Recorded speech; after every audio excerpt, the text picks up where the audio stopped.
So hopefully the news has spread to you by now, and that's the fact that Guild Wars 2 is getting a third expansion sometime, and it will be set in Cantha, it seems, a region we haven't seen since Guild Wars 1. Now, this is exciting for a ton of reasons, not just because it's Cantha, but because we're going to be getting expansion, and expansions, of course, mean new features. I wanted to talk today about one particular idea for a feature that matches very well with the location of Cantha. I've been thinking about a lot. You probably watching this video have been thinking about a lot, and I think does bear discussing. It's something we've talked about a bit in the past, but now we live in the concrete reality of knowing an X-Pack is coming and it will be there. So let's jump in. Of course, I want to talk about the people that live behind this huge wall I'm looking at right now. I want to talk about the Tengu, and particularly the idea that they might become a playable race. So, let's first talk about the Tengu connection with Cantha itself, and then we'll go from there. The Tengu in lore in Guild Wars are not all from Cantha, and are not necessarily super connected with Cantha. We first found Tengu with the original release in 2005 at Prophecies, living in the Shiver Peak Mountains, and living in Kryta, and I think maybe even, so was that maybe just Centaurs living in the Crystal Desert. But there were Tengu all around. I think there were like 3 different tribes up here in Central Tyria that had nothing to do with Cantha down south. But a year later, when Factions came out and we got to go to that mysterious far southern continent, the devs did a lot to expand on Tengu lore. They introduced us to a couple of other tribes down there, namely the Avakara and the Sensali Tengu. The Avakari generally being the good guys, the nice guys, those who would collaborate and talk and communicate with the humans, and the Sensali, who were kind of bastards and who often were at war and were the more hostile Tengu. They talked a lot about the Tengu in some really compelling ways, namely that before the events of the Guild Wars 1 faction storyline, there had been lots of conflicts between humans and Tengu as each other's territories encroached on one another, and they had been at war. Just before the game started, a great hero of that southern region had finally brought the wars to a close, and I think they were celebrating the first year of peace with a big festival called the Day of the Tengu. That was an event that only Factions beta players could enjoy. But basically there had been all these hostilities, and there was a lot elaborated on. What was once upon a time quite a small, random, inconsequential faction and piece of the world suddenly became really interesting. There were lots of heroes and big characters you could speak to that were of the Tengu. Characters like Tengu Talon Silverwing had been introduced to us, and we even got to visit Tengu outposts and like full-on villages like the Airy, and once we got to the city on the mainland, we got to go to another place called the Roost. So the Tengu became a bigger part of the story at this point, and that's why a lot of people, when they think Cantha, they think Tengu. Even more, after everything had finished, really, with Guild Wars 1, and we were waiting on Guild Wars 2, the developers started up with a new campaign called the Guild Wars Winds of Change that was located in Cantha. I had a full playthrough that I did of it years ago. It's on my channel. I do recommend you guys check it out if you've got some free time as we wait for this new Guild Wars 2 expansion to come out. But the Winds of Change storyline talked about the increasing xenophobia amongst Canthans, and particularly how that affected the Tengu. How the Tengu who lived there started to once again feel like outsiders and hostiles, and that they weren't welcome amongst the humans there, that were becoming increasingly isolated from them and tried to kick them out. So you got to see these tensions re-arise. The Winds of Change storyline was really there to establish some plot points the devs might do things with in this game, in Guild Wars 2. And finally, in 2020, it looks like we're going to be dealing with that. So whatever the devs were setting up in the Winds of Change with these Tengu and the Ministry of Purity and the new isolationist habits of the Canthans will probably become relevant again. 250 years later, 260 years really, we, of course, have seen that many Tengu have balled up, not just the ones from Cantha, but from many tribes, to live behind these walls in what they're called the Dominion of Winds. At what was once upon a time Sanctum K.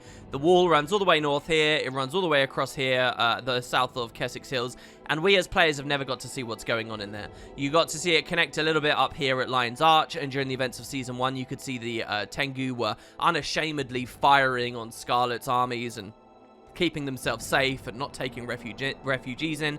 And in what is probably, you know, some deliberate irony, the Tengu themselves have become very isolationist and very xenophobic at this point and really don't want to deal with us. Even though they have problems with Primordus and the Destroyers, they have not come out of these walls for how many years? So, the devs have announced a Canthan expansion. What could that mean? Well, two things. First, that we might finally be able to go behind these walls. Maybe at some point here in the Icebrood Saga, they'll finally open the doors and we'll be able to travel in, or maybe we'll have to wait for the expansion itself. But I really have very little doubt that around this expansion, this place will finally open up. That this next missing piece of Crichton terrain will be a place we can explore. And I'm really excited to see that, because it's a bit like Garenhof and the Wizard's Tower, coincidentally in the same region of the world. This is kind of an element of Tyrian landscape that so many of us have been waiting for a payoff from for how many years now? I really think that this might happen. Then there's the idea of Tengu actually down there that have managed to survive in Cantha, or maybe these guys will, you know, associate themselves with us and they'll be the driving force that sends us down, and how all of that ties into potential deep sea dragon storylines and all that other stuff. For that, I'm really much less sure on what's going on. The lore seems to have set up that there might not be much Tengu influence or activity down there at all anymore, but we'll see. So I'm sure that that lore will be embellished upon, and that some of these new areas will be open for us to play. But there's a big other thing going on, and that's the idea of features for the expansion, and the idea of getting a new playable race. So, hopefully most of you guys know this at this point, but Guild Wars 2, as a game with 5 playable races, has never been expanded on in all the years that it's been out. They did, when Heart of Thorns came out, add the Revenant profession as an additional class people could play. But besides that, the devs have really never expanded on options you have for making new characters. And even when they added the Revenant, they introduced that at the same time as level 80 boosters, and so they never really encouraged people to level up again and sort of experience, you know, that thrill of having a new character.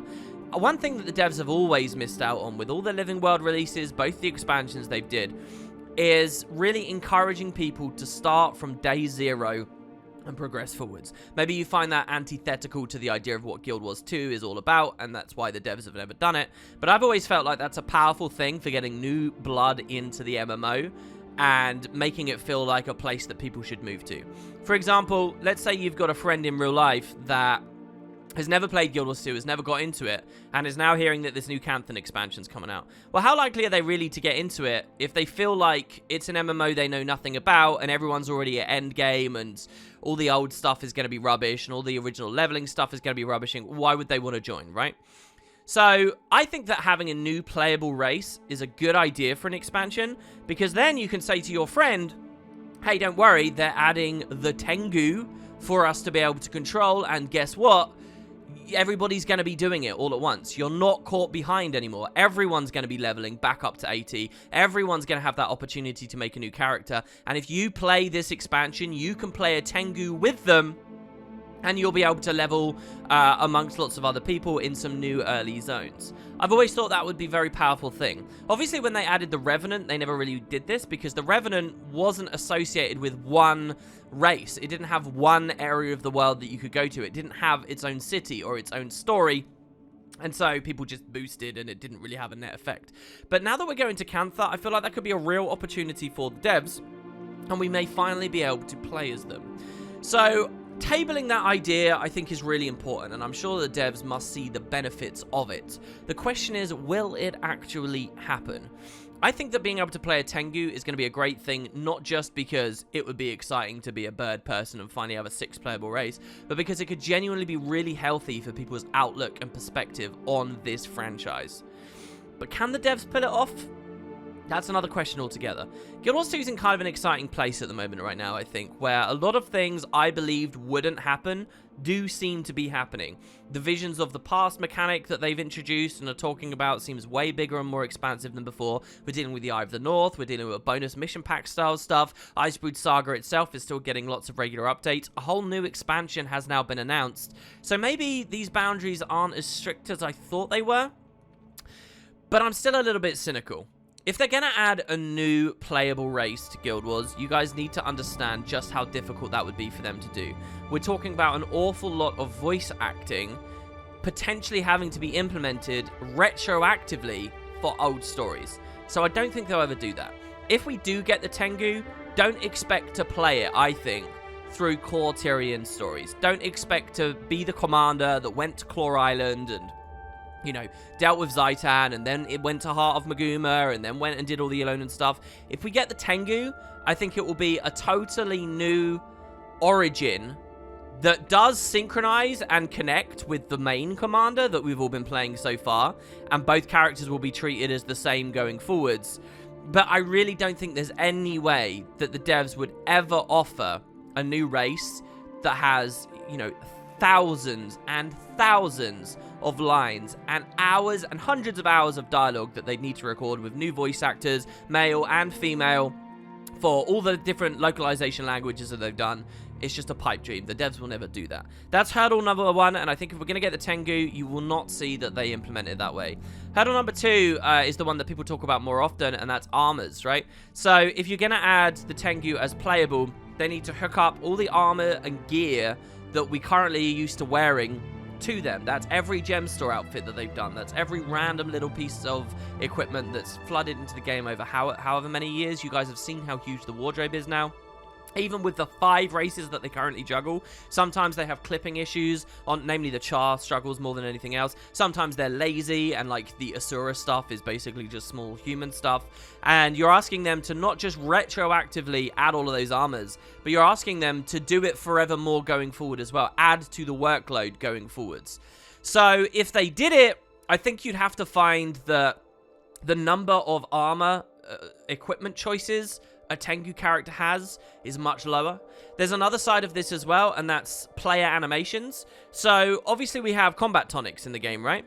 And if you guys remember, combat tonics are quite rare, and you don't really get many of them. There's currently no Tengu combat tonic, by the way, which I think the devs might have deliberately left off the table just in case one day they do genuinely add it as a playable race. But you've got like the Kodan, right? The Kodan got, I think they have 2 different combat tonics now. Here, I'll show you this one. This is a tonic that we can actually fight in, but they have to be really careful when new elite specializations get added to the game and new animations get added to the game, because the Kodan model needs to be able to actually work with all of them. For a long time, when this came out, if you were a Tempest and used Overload Earth, you know, you're supposed to climb up on this pillar of Earth and, you know, ride around on it. It was broken for the Kodan. It didn't work. And if they were to add the Tengu as a full playable race, they would have all those problems as well. Not just with the 18 elite specializations and 9 full core classes worth of specializations and animations, but all the new ones that any kind of expansion would seek to add as well. I know we're pretty sure we'll get 9 new elite specializations with Cantha, right? So you've got all of that they'd have to work with. And in this particular case, there's not even an easy way for ArenaNet to cut corners. They just have to put the hard graft in, and that's a lot of work. So there are lots of different things to consider for why the Tengu might be likely and could be really fun and really healthy for the game. And there's also lots of other things to consider for why it would be really almost impossible for the devs to do. I've seen some people online suggest that it will never, ever, ever happen, and they'll list out some of the stuff I've said in this video as though a race could never exist unless they do A, B, C, D, E, and F. I want to propose to you guys in this video that you could have the Tengu that cut corners, and it would still be worth coming to the game. But the question is, how many corners will they cut? These are discussions that we've had many times before, but I did want you guys thinking about right here, right now, because, frankly, this has to be stuff that the devs are thinking of. The studio will be making or has already made a decision on this at some point going forwards, and I'd like you guys to think about how many different things might be on their mind when it comes to it. I would still really like it. The fact that there is no Tengu combat tonic means a lot to me.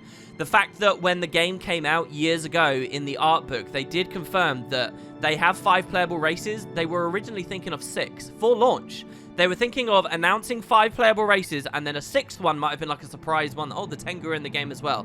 But it got cut. A lot of the stories that they were going to do for the Tengu actually got rolled into Sylvari's storylines in the end, and it never happened. But do the devs still want to pay off on that? Would that be a good idea for them to do so? I think emphatically yes. I think even a Tengu that have minimal armors they can wear, that can't replay through Season 1, Season 2, Season 3, Season 4, Icebrood Saga, or any of the previous expansion storylines, I think a Tengu in that cut down, diminished state would still be incredibly powerful for Guild Wars. If the Dominion of Winds does get added, but it's like a new city with a new leveling area, and you know, maybe the leveling's somewhat accelerated, fine. But if there's a new opportunity with this expansion for totally alien players that have never looked at Guild Wars 2 to say, wow, there's an expansion and everyone can be leveling from the start again, to encourage them to come in, I think that could be incredibly badass. And hey, if I can experience the thrill of clicking create character here and seeing another silhouette that I could click with its own, you know, art in the background, and, you know, the different biography choices that I can choose. Do I want to be a Quetzal? Do I want to be Kuromi? Do I want to be Avakara? That is a fantasy that I really want to live. Really desperately think could be healthy for the game. And I want to see whether the devs actually go for it in the end. So yeah, something to think about. Something that could be very cool with the Canton expansion. I'm going to produce some other videos going forward of other exciting stuff this X-Pack might do, and I want you guys thinking about, namely, the kind of mounts that we can get, the kind of new masteries that there'll be. You guys can leave your comments and your thoughts on any of this as we go forward. Thank you very much for watching. Hope you enjoyed, and I'll see you for the next Canton discussion very soon. Take it easy, guys.